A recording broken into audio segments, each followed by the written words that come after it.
एक गांव था जो अपनी सादगी के लिए मशहूर था, और सादगी भी ऐसी कि कई बार वो बेवकूफी लगने लगे।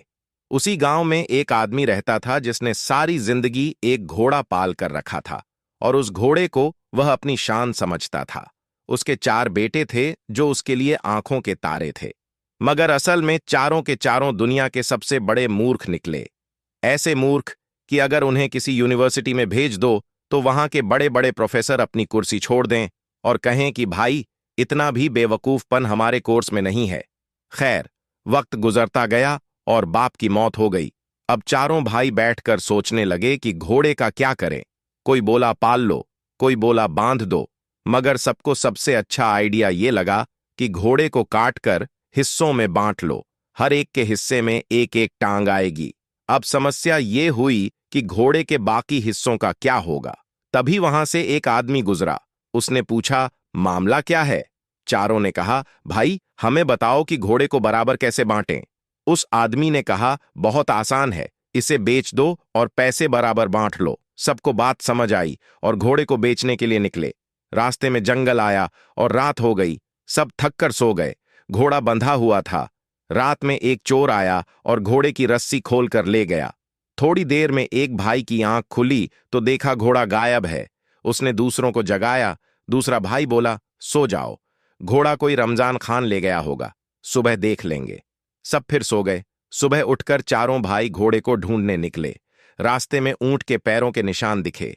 एक बोला, ये नर ऊंट है। दूसरा बोला, ये एक आंख से अंधा है। तीसरा बोला, रस्सी तोड़कर भागा है। जबकि हकीकत ये थी कि ऊंट उन्होंने देखा ही नहीं था। फिर भी अपनी अजीब और गरीब सोच से वे ऐसे बातें कर रहे थे जैसे भविष्यवाणी कर रहे हों। तभी ऊंट का मालिक आया और बोला, मेरा ऊंट देखा क्या? चारों भाई बोले, नर ऊंट था, एक आंख से अंधा था और रस्सी तोड़कर भागा था। आदमी बोला, सही कहा, यही मेरा ऊंट है। अब बताओ कहां देखा? चारों बोले, हमने तो देखा ही नहीं। आदमी बोला, झूठ मत बोलो, चलो बादशाह के पास। वो भी उनके साथ चल पड़ा। रास्ते में उन्हें औरत के पैरों के निशान मिले। एक बोला, औरत है। दूसरा बोला, घर से नाराज होकर निकली है। तीसरा बोला, पेट से है, यानी गर्भवती है। तभी सामने से एक आदमी आया और बोला, मेरी बीवी देखी क्या? चारों ने कहा, हां, जो नाराज होकर निकली थी और पेट से भी थी। आदमी बोला, सही कहा, अब बताओ कहां है? चारों बोले, हमने तो देखा ही नहीं। वो भी शक करने लगा और बोला, चलो बादशाह के पास। अब तीनों मामले लेकर वे सब बादशाह के दरबार पहुंचे। वहां रमजान खान भी मिल गया, जिस पर इन भाइयों ने घोड़ा चोरी का इल्जाम लगाया। रमजान बोला, मैंने तो चोरी नहीं की, पर मैं भी साथ चलूंगा। दरबार में बादशाह ने पूछा, मामला क्या है? ऊंट वाला बोला, इन लोगों ने मेरे ऊंट की पूरी हालत बता दी, पर कहते हैं देखा नहीं, जरूर यही चोर हैं। बीवी वाला बोला, इन लोगों ने मेरी बीवी की हालत बता दी, पर कहते हैं देखी नहीं, ये ही अपहरण करने वाले हैं। रमजान बोला, मुझे झूठा चोर ठहरा दिया। बादशाह ने भाइयों से पूछा, सफाई दो। उन्होंने कहा, हुजूर, हम इल्म ए गैब जानते हैं, यानी बिना देखे सब जान लेते हैं। बादशाह ने कहा, साबित करो।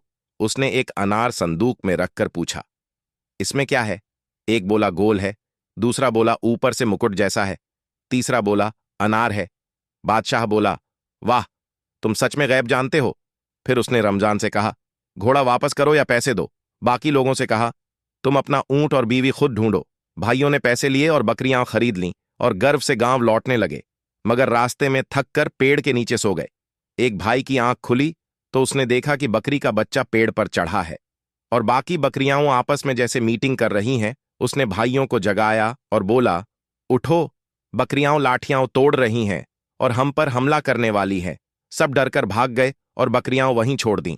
रास्ते में एक बकरी पीछे आ गई।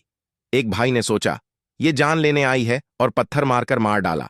फिर सबने गिनती की, पर हर बार खुद को भूल गए और सोचा एक भाई खो गया है।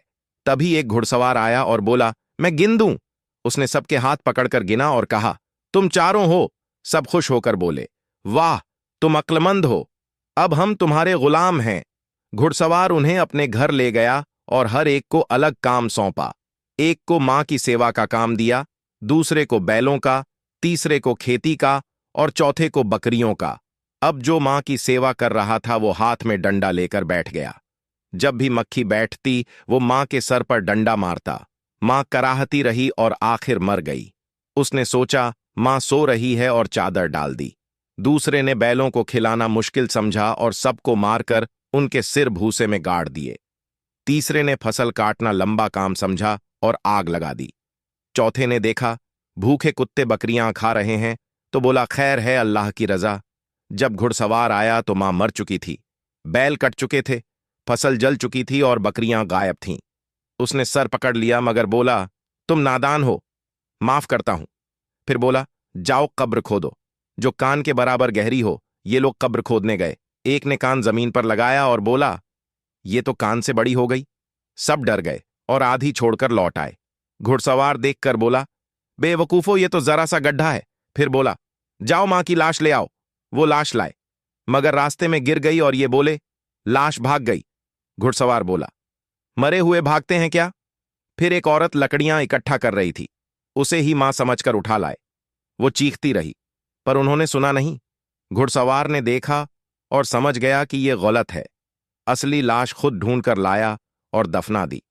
अब वो चारों भाइयों से तंग आ चुका था और बोला जाओ, अब मुझे तुमसे छुटकारा चाहिए।